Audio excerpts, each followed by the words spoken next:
right now? How do I feel right now? I feel great because I'm wearing glasses, so I'm hiding. So are you nervous to be unhid? A little bit, but I'm fine. But fine meaning, oh no, I'm not that fine. Up until I was 25, I was always anxious. I grew up Catholic. So like, from running away from home at 15 and then being around this creature, Sarah Beth, the freest person that I've ever met, I was like, why is she so free and why am I not free? Why is she walking around naked with not a care in the world? And I asked her and she was like, well, when I was 5 months old, my mom got kicked out of the church because she was breastfeeding me. And ever since then, it's something in me that's just kind of rebelled against that. Can you take off your glasses? Yeah, sure. Once I put myself in the whole free the nipple thing, I think there's definitely a lot of judgment. I had a few death threats. You should be dead. We should cut your tits and kill you and that kind of stuff. This is what I had to do in order to start the dialogue of equality. If you're not getting the point, which is the nipple is the Trojan horse. Without it, we wouldn't be here. I wouldn't be here talking to you, any of you guys. Because if I would have made a movie and a movement called equality and nobody was going topless, no one would be talking about this issue. When I want to see a woman topless, I can see her at a strip club or in a porn magazine or online. Why isn't there healthy images of women owning their bodies, being topless? Free the Nipple was the reason why Facebook reversed their policies and Instagram and allowing women to post pictures of breastfeeding. There's certain things you have to do. You have to get past the title. The title is just supposed to make you curious. It's supposed to make you feel funny. That's the whole point of it. The freedom in itself I've always had. I've always wanted to be free, break down from my parents and the system and do my own thing. What were your parents like?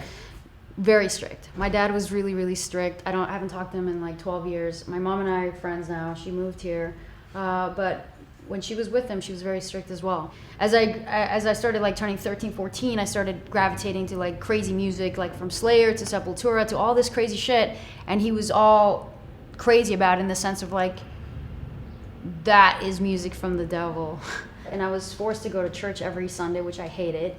And then when I would have to go into confession, I would have really deep dialogues with the priest. I'd be asking him questions of things that did not make sense to me. Why isn't there a female voice in the Bible? I don't hear anyone, a woman actually talking, saying a passage in the Bible. Why isn't there? He couldn't answer that.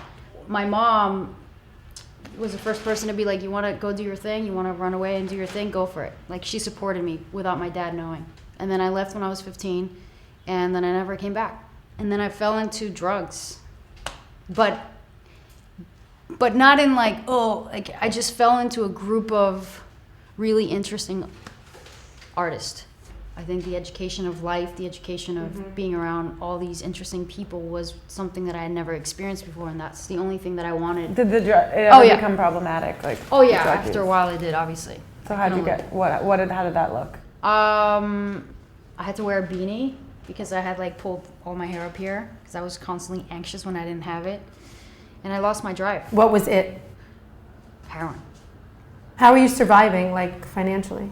Well, there was 7 months out of those 3 years that I was doing it that I was pretty much in the streets. And it was almost we didn't care asking for money in the streets. We're hey, can you help us for the day? And then you round up $20 and then you're good for the day. And the next day you go and do the same thing, and it just goes on and on and on and on. And then all of a sudden, wow, I've been out here for 7 months. You almost don't want to be around people that got their shit together. This friend, which I didn't think was my friend, it was somebody I used to get high with a few times, died in front of me. I didn't know she was dying in the moment, and then she didn't make it. Was that a turning point for you? No.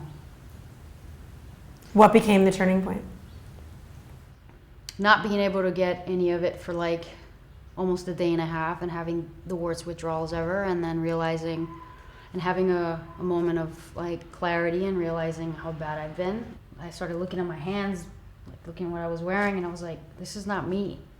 I smelled so bad, and then I knew it. There's more to life than this. This is not the reason why I ran away from home. That was the hardest part, going back to life again without it, and learning everything again, from taste buds to smells to everything. Yeah, how old were you? Almost 18. Was this before your first heartbreak?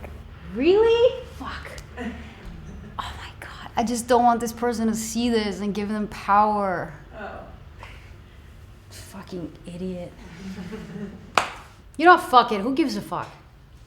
You're giving it power by not talking about it. Exactly. I moved to LA and then I met this person and obviously I ended up in a relationship and then I had my first heartbreak. But it was like the first time that I felt kind of grounded in the sense of like, you don't need to go anywhere. I was always going.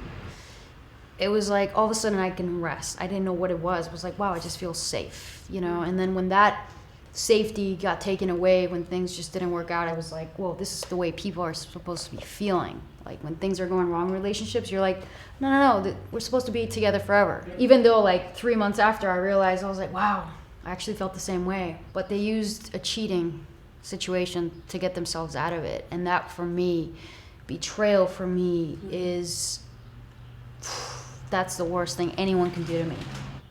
I was like, what the fuck am I gonna do? It's kind of the same thing with the heroin. It's almost like, how do you live without it again? How do you function? How do you think straight? How do you feel happy? And then I did something really stupid. Try to end my life, you know. I ended it and then I woke up, somebody was there, you know, thank God, to get me to the hospital. And do you remember like the moments preceding trying to end your life, like thinking about it? I didn't even have a suicide note. I didn't tell anybody. It wasn't like I was trying to get attention. I was actually ready to check out. I was like, I can't. This is like day 2 and I just... It was day 2 of the breakup? Oh yeah. The first few months was a little tough in the sense of like getting used to life without wanting to go and date somebody else to like fill the hole.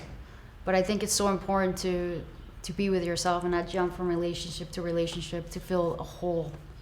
Like everyone can fill that hole at some point. It's not going to be easy. That's why it's hard to be single. I'm in that place in my life right now where I feel really happy with myself, and I've never felt that. And that took work. That would have never happened if I had somebody next to me.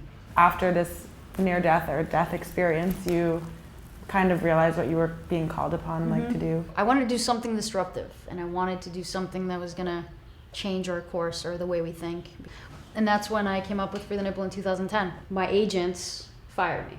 They basically said, you're gonna go and do this movie and ruin your career by going topless, and we're just gonna let you go, do your little movie and we'll talk after, which was their way of firing me. So anyways, everything you can possibly imagine happened. Getting arrested while being shut down wherever we went. I didn't think the movie was gonna make it. Like honestly, I didn't think that the movie was ever gonna be sold or ever be seen, because we went through, everyone tried to shut us down, everyone. And I was like, this is when I was like, fuck this shit, I'm gonna start the movement. And then it went viral. Like everyone was talking about it, but everyone didn't know what it was about. What it's come down to is really, it's one thing. Like I want something in the Constitution or an amendment or anything that says that men and women are equal, period, no matter what. In whatever state, if a man is topless, a woman can be topless. If a man can't do this, a woman can do this. If a man's getting paid this, a woman should be getting paid this. That's it. There's nothing in our Constitution that says that.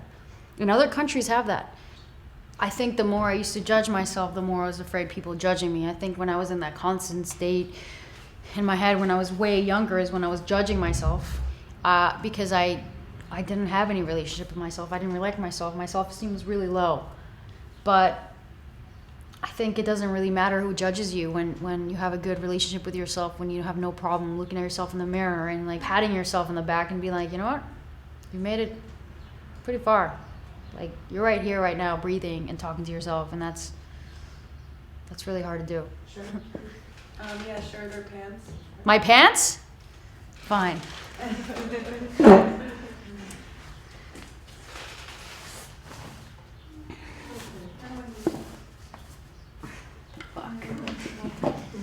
When do you feel the most beautiful?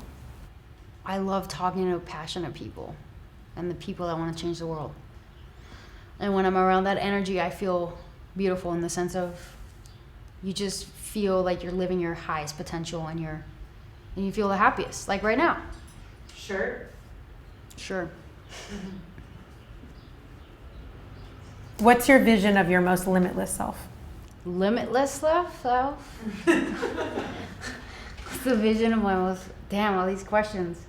I think you can't live in your ultimate limitless self all the time, because that would be boring. Like, you have to go through shit. But I think what's changed in me is the outlook of how I see things now. It's almost like, I'm gonna stay here and no one's gonna fuck with my happiness and no one's gonna fuck with this. And if they do, I'll deal with it. I'll feel shitty for a little bit, but I'm not gonna let it stay with me for a week or a day or two. Maybe a day or two, but not longer than that. And I just wanna be around people that have big dreams, because that's what it's about. It's about people wanting to change the world. And it sounds crazy, but we need more of those people. Why in your body is it a good place to be? Because I don't live by the rules. Never have, never will. Where I'm at in my life, I think it's the first time I've ever been happy, to be honest. I'm not in a relationship. No one's making me happy. I'm happy with myself. That took a lot of work, and it feels good. Feels good. Amazing answer. Thank you so much. Thank you, guys. Thank you so much for watching our video and for being such an incredible supporter of Style Like You. We're Lisa and Lily, a mother and daughter on a mission to inspire acceptance by revealing what's underneath personal style. Through radically honest docu-style videos, we are leading the fashion and beauty industries towards self-love, diversity, and inclusion. Join our movement by following us on Instagram, subscribing to our YouTube channel, and buying our new book today.